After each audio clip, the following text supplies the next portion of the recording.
Un Algérien devant être expulsé a brillamment choisi de faire une performance digne des comédias dell'arte avec, je cite ici, scarification, coups et crachats envers les forces de l'ordre. Donc voilà, un modèle de civisme et de respect tel qu'on les aime. Bref, bienvenue dans les petites news actu du soir là, nous allons commencer.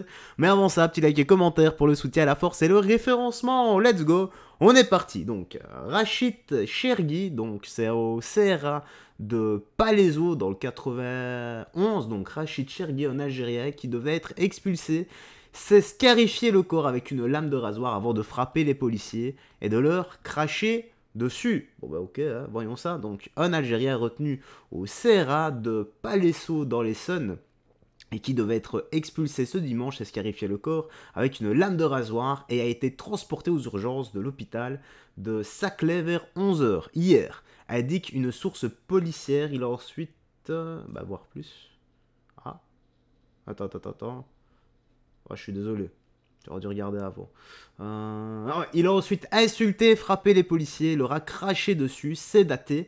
Rachid, 36 ans, né à Tipaza en Algérie, a été placé en garde à vue pour violence sur PDAP et soustraction à sa reconduite à la frontière. Et ramené au CRA, un policier adjoint a été blessé à la main et a déposé plainte. Je pense que c'est le minimum à faire, non? Ils ont trouvé le truc, rappelle-toi.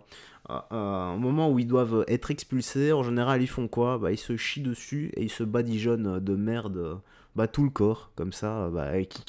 Qui veut sincèrement prendre un type qui pue la merde dans l'avion? Je te pose la question, quoi. Ah, attends. Là, c'est marrant parce que le commentaire là, il est vraiment très pertinent. Hein. Ces gens détestent la France et adulent l'Algérie, mais préfèrent se scarifier que d'aller y vivre.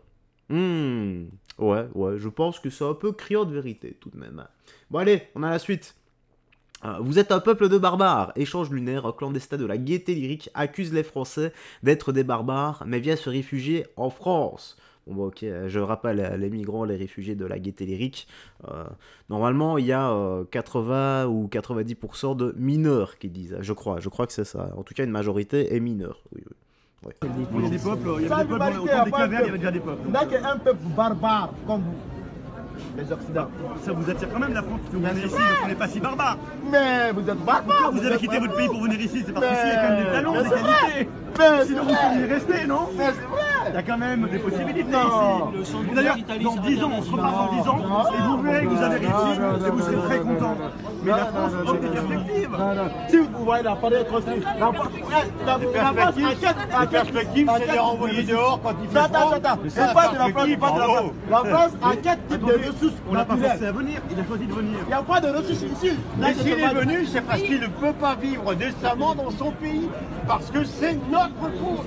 Voilà pourquoi il est venu. Il vient de nous dire que son pays savait se gérer, que c'était des pays libres, indépendants, qui s'étaient libérés et Mais montrés. non, c'est vous qui avez imposé les frontières là-bas. Et vous avez partagé des Afriques comme des gâteaux.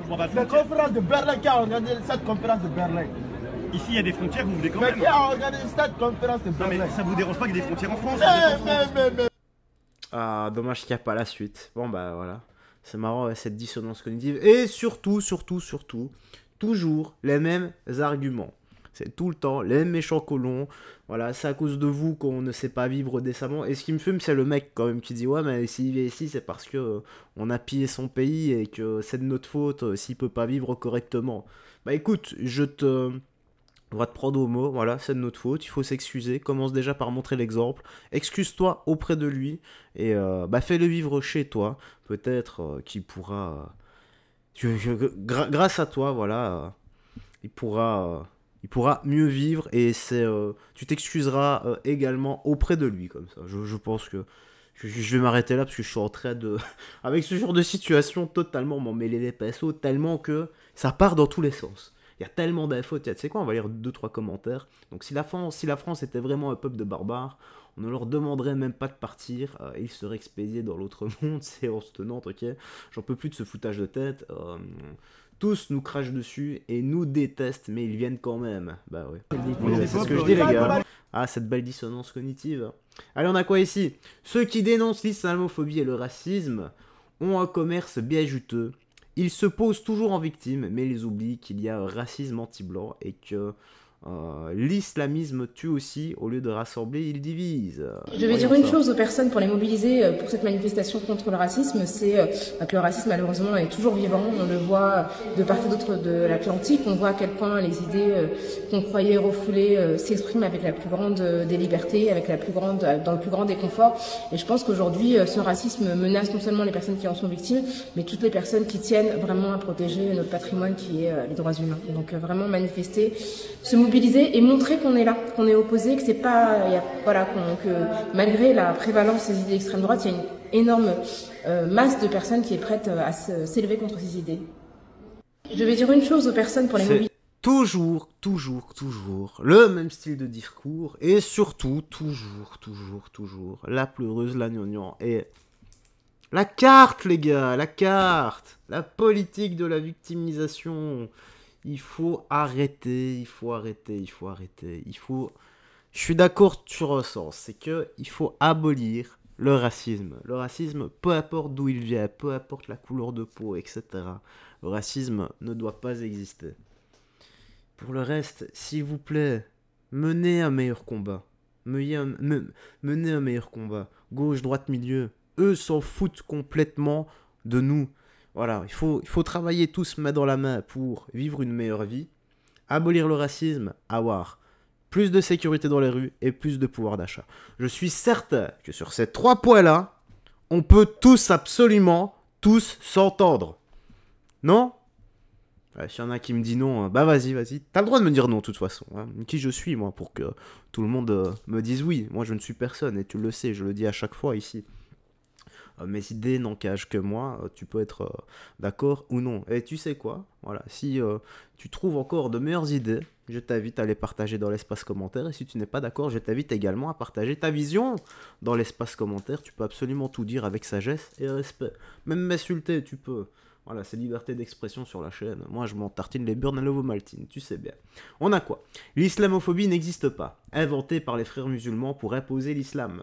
L'islamophobie n'existe pas, c'est un concept inventé de toutes pièces par les frères musulmans pour distiller leur propagande et empêcher toute critique de l'islam dans les sociétés occidentales. Rappelez-vous cette déclaration d'un des hauts dirigeants des frères musulmans: avec la faiblesse de vos démocraties occidentales, nous vous coloniserons, et avec la rigueur de l'islam, nous vous soumettrons. Les frères musulmans ont choisi d'installer ce concept d'islamophobie en sachant pertinemment que toute une partie de la gauche allait avaler cette couleuvre sans même se rendre compte qu'ils sont en fait les idiots utiles de l'islam politique et des frères musulmans. Et pour empêcher toute critique de l'islam politique dans les sociétés occidentales, l'islamophobie est le principal outil des frères musulmans et des intégristes religieux pour imposer les valeurs coraniques au sein des sociétés occidentales. La gauche ne se rend même pas compte qu'en utilisant ce concept d'islamophobie promu et inventé par les frères musulmans, eh bien en fait ils autorisent le sexisme, la misogynie, l'homophobie, le racisme anti-blanc. Donc, tous ceux pourquoi ils luttent en fait. C'est vraiment ça. Et comment on appelle ça? Allez, dis-le. Merci. Et je dois le dire ou pas? Non, je vais pas le dire. T'as qu'à le noter dans l'espace commentaire. Tu sais quoi? Si tu es arrivé jusqu'ici, à la fin de ton commentaire, tu mets DC. Voilà, j'aurais compris, tu vois, les deux premières lettres. Les deux premières lettres. Voilà. Aïe. Allez. Écoutez-moi bien, wesh. Ok, écoutons ça aussi. En réaction à cet extrait que vous avez peut-être vu passer, j'ai fait ce tweet qui a piqué pas mal de gens. Naturellement, je suis un vieux con, un réac sclérosé, je comprends pas le langage des jeunes, la langue évolue, etc. Fâchez-vous comme vous voulez, mais le fait qu'on utilise wesh pour dire à peu près tout et n'importe quoi, on dit long sur le niveau de langue des jeunes qui peinent à construire des phrases et qui, par conséquent, s'accommodent d'un simple mot et d'une intonation. Je vois bien le côté pratique, mais ça, c'est plus du langage. C'est réduire l'expression à ses variables les plus basiques Et c'est se priver de la capacité humaine de dire notre expérience dans l'étendue de sa richesse. Dans un article récent, une enseignante témoignait du fait que ses élèves ne comprenaient pas ce que voulait dire faire une pile et n'arrivaient pas à décrire un tableau autrement qu'en pointant ces éléments du doigt. C'est-à-dire que dire en bas à gauche ou en haut à droite, c'était déjà au-delà de leur capacité. Alors bon, est-ce qu'on peut dire que c'est dramatique ? Ou est-ce qu'il faut relativiser au motif qu'ils emploient wesh avec beaucoup de polyvalence? Pour moi, ça veut dire que t'es un facho. Il n'y a pas de débat. Voilà le problème. Et c'est un problème, parce que l'expression est un besoin, et que là où elle fait défaut, c'est la frustration qui règne, et en fin de compte, la violence. C'est un enjeu politique aussi, parce qu'on fait difficilement un citoyen avec un voc de 500 mots. Le problème, c'est pas de dire wesh, le problème, c'est d'avoir du mal à dire autre chose. Et on peut reconnaître que la langue évolue, sans tomber dans un relativisme satisfait, bien à l'abri des problèmes qu'on fait mine d'ignorer. Waouh. Waouh. Comment est-ce qu'on va résumer cette vidéo? Wesh, ça m'a troué le cul. Non, franchement, je suis d'accord avec lui. Ah, par contre, tu vois bien que ça, c'est la pente descendante, là pour l'instant. Ah, j'ai peur, moi, pour les générations à venir, les gars. Ah, ça me fait un peu peur. Bon, on va finir ici avec la manifestation nocturne féministe radicale qui a eu lieu est une marche pro-Hamas terroriste. Ce sont des gauchos charia compatibles antisémites qui n'aiment pas les femmes. Donc Némésis humilie l'extrême gauche. Écoutons ça. Moi je soutiens tous les collectifs qui ont été menacés de mort parce qu'ils essayent de soutenir les femmes. Il y a ici Némésis, il y a Nous Vivrons. Nous Vivrons, oui, ce collectif de femmes juives pour le 7 octobre. Voilà, et il y a aussi le collectif des femmes iraniennes, les femmes Azadi. Ils devraient tous manifester ensemble parce qu'il y a un vrai rapt de la parole des vraies féministes, celles qui défendent la femme, toutes les femmes.